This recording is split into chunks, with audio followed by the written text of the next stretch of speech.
Kesaksiannya adalah pokoknya ingat Tuhan, ya. Tapi sebelum ingat Tuhan, saya sampaikan dulu. Yang pertama, Bapak Ibu, ya, mungkin saya harus saksikan ini. Ini saya ulang tahun, sudah ke 54 ya, 53 full. Jadi lahir tahun 71, kalau hitung-hitung bulan apa, November ya. Ya, saya bersyukur ya, ulang tahun saya dekat dengan ulang tahun Tuhan Yesus ya. Ini bentar lagi ulang tahun Tuhan Yesus. Nah, itu berarti ada makna di balik ini. Bapak Ibu sekalian, saya harus ceritakan ini. Ini bukan di depan Bapak Ibu, saya harus ceritakan depan Tuhan. Jadi histori hidup saya dari kecil saya harus sampaikan. Ya, mohon maaf ya, saya bukan sharing, saya bukan mengada-ada, saya nggak butuh belas kasihan, saya hanya butuh doa ya ke depan. Dari kecil saya memang lahir dari keluarga yang bisa dibilang di bawah ekonomi. Tapi saya tanya Bapak, Ibu saya yang udah almarhum, ini kenapa kok nasib kita seperti ini? Jadi intinya dililit utang Bapak Ibu. Kenapa dililit utang Pak Gembala? Karena ibu saya, bapak saya ini terlalu baik. Dulu jualan sapi, ya, jualan sapi, tapi dikasih utang ke orang-orang. Dan nggak bisa pada saat nagih, mau nggak mau pinjam duit lagi untuk beli. Nah, seperti itu. Generasi pertama, keempat masih oke-oke aja. Jadi mereka sedang ada di perantauan. Saya anak paling kecil, ya, anak paling kecil yang merasakan kepahitan daripada orang tua, ya. Saya masih ingat waktu ibu saya dikejar-kejar siapa namanya, piutang ya. Itu lompat dari jendela Bapak Ibu. Wah, menangis saya. Dibarengi dengan kata-kata nggak enak, kata-kata kebun binatang. Saya hadapi Bapak Ibu itu, namanya kalau nggak salah Ibu Toke Butong ya, bahasa Batak ini. Ibu Toke Butong namanya. Memang kenapa dibilang Toke Butong? Karena memang dia duitnya banyak, tempat pinjam duit. Nah, Toke Butong, Butong itu kenyang ya, yang belum tak paham ya. Jadi sering, jadi bukan cuma sekali. Nah, kemudian beras juga jarang nggak ada di rumah. Dan ibu saya pernah saya melihat nyolok singkong orang. Waduh, ini gimana? Itu masih saya SMP. Nyuri itu Bapak Ibu. Nah, kenapa minjem beras kanan kiri udah nggak bisa, nggak ada. Udah nggak punya. Semua udah terutang 10 kilo. Nah, saya berpikir ini kapan kita nih nggak punya beras ini? Tapi tetap aja ada terus ya. Nah, terakhir saya masih ingat nyuri singkong. Saya bilang, ini dari mana mah? Udahlah, yang penting kalian makan nak. Itu yang bikin saya sedih ya. Ternyata orang tua ini melihat anaknya nggak mau menderita sebetulnya, nggak mau susah, dan pengen nyolok ke lain kita sampai kita berhasil. Dari peristiwa ini saya pengen lihat ibu saya ini senang ya. Jadi saya berpikir begini, apa yang harus saya berbuat? Saya masih sekolah. Jadi saya kan tukang masak tuh di rumah. Saya tukang masak. Mohon maaf ya agak panjang ya. Saya tukang masak di rumah. Setiap masak kalau nggak salah tiga canteng lah. Saya pisahin segenggam. Saya taruh di plafon. Saya kumpulin sampai 4 bulan kalau nggak salah waktu itu. Kenapa? Tujuannya apa? Saya sebenarnya cuma nyenangin ibu saya aja. Jadi yang ada di pikiran saya, suatu saat nanti ibu ini benar-benar nggak punya beras, saya akan tampilkan. Benar kejadian itu. Jadi udah nggak ada lagi pinjam sana pinjam sini, singkong orang udah dipanen. Ya nggak mungkin, kemana mau nyari, kemana, udah nggak habis. Saya panggil ibu saya waktu itu, "Ma, ayo ikut saya." "Kemana?" Katanya. "Udah ikutlah." Saya bilang. Saya bawa tangga, saya masih ingat tuh, saya bawa tangga, pegang, Ma, saya bilang, dipegang, saya naik ke atas. Saya keluarin tuh beras Bapak Ibu, kira-kira 1 tanduk ya, apa namanya itu? Yang orang 1 tanduk itu. Sekitar 5 kiloan lah. Itu masih ingat saya. Kurang lebih. Jadi dikira saya nyuri nih. Kamu dapat dari mana? Saya dibentak-bentak. Enggak, tenang aja Mas, saya jelasin biar saya turun ditampung nih di bawah.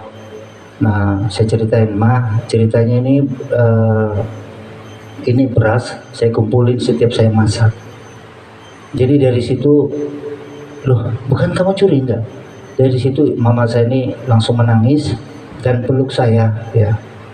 Jadi apa yang disampaikan, nah, kamu bisa memberikan saya bahagia, memberikan saya sukacita dan menyelesaikan masalah.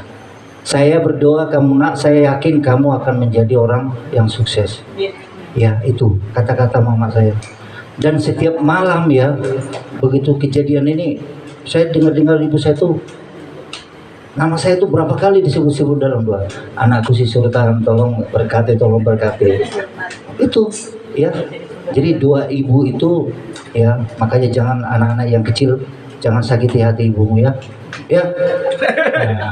Nah, jangan apalagi kalau bapak masih boleh lah, tapi ibu ya ini jangan ya, ibu itu wakil Tuhan loh ya. Betapa susah.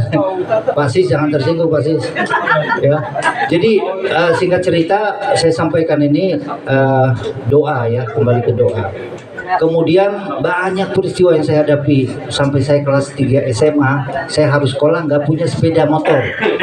Orang-orang pakai sepeda motor Bapak Ibu. Saya jalan kaki 4 km pagi, pulangnya 4 km. Sepatu saya itu sobek. Ya, sobek, menganga gitu, udah kayak buaya. Terus saya bilang sama Mak, ini gimana lagi nih? Ya udah, dijual ayam 4 ekor, masih saya ingat. Ayam kampung. Nah terus pulangnya balik ikan asin untuk beli sepatu. Nah karena ongkos nggak punya, kami mau nggak mau dari sawah. Di sawah ini udah karena maghrib jatuh mama saya nih, jatuh. Wah di situ asli saya menangis. Ya karena udah nggak ada ongkos, demi siapa? Demi sepatu. Nah banyak sekali Bapak Ibu, tapi nanti ada yang menangis lagi pula nanti. Ya, singkat cerita, ini histori lama saya. Saya kelas 3 SMA. Saya kemana Saya bilang. Jadi saya dikirim ke Jakarta naik truk Bapak Ibu. Abang saya nomor 1 itu bawa truk. Saya naik truk di depan sampai ke Jakarta. Di rumah si tulang yang kemarin yang sakit kritis. Tulang itu adanya mama ya. Nah, jadi saya ke sana, daftar 91, saya belum lulus tuh, stres. 1 tahun kemudian nggak lulus, makin stres. Terakhir ketiga kali. Nah, pernah saya sampaikan di kesaksian mimpi. Jadi saya mimpi yang pas ketiga kali, saya mimpi ketemu sama Menteri Kesehatan. Saya diucapin selamat waktu itu. Saya lagi proses seleksi. Jadi saya nggak tahu maknanya apa. Nah pas pengumuman saya lulus ya, dari 24.000 orang ya yang lulus itu 600 ya, puji Tuhan. Pada saat itu 93 94 saya pendidikan di Jakarta. Kemudian saya masih mendapat hikmat sampai kapan saya seperti ini. Saya tetap kerja dan saya sekolah lagi. Saya sekolah saya udah nggak mau libatin orang tua, mama. Ya, saya sekolah sampai sarjana. Saya sekolah lagi 2005. Nah 2005, kemudian 2006 saya di sini di Pangkal Pinang. Di Pangkal Pinang saya bekerja sampai 2024 saya ketemu saudara-saudara sekalian. Apa yang saya sampaikan di sini bahwa histori hidup saya banyak proses Bapak Ibu ya. Jadi kalau Bapak Ibu semua mau mengalami proses ya, tetap datang ke Tuhan. Saya di Jakarta waktu saya di narkotika, nangan kasus narkotika, waktu itu presidennya Ibu Mega. Saya salah jalan ya. Saya salah jalan. Narkotika ini kalau kita nggak masuk turut pemakai, kita nggak bisa nangkap orang. Dan saya sempat pakai kokain, heroin, morfin, semuanya saya pakai. Kenapa? Saya harus masuk jaringan. Nah, yang saya pikir pada saat itu Bapak Ibu, kenapa saya harus libatkan diri saya? Kenapa saya harus lakukan langkah-langkah sesuai dengan ini? Kasus saya banyak.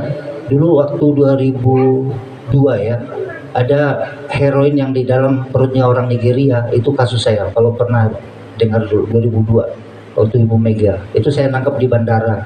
Di dalam perut ada kokain. Itu seperti apa namanya itu? Seperti melon ya. Pisang melon atau pisang molen. Pisang ya melon. Tapi dibungkus plastik. Itu 6 jam pecah di perut.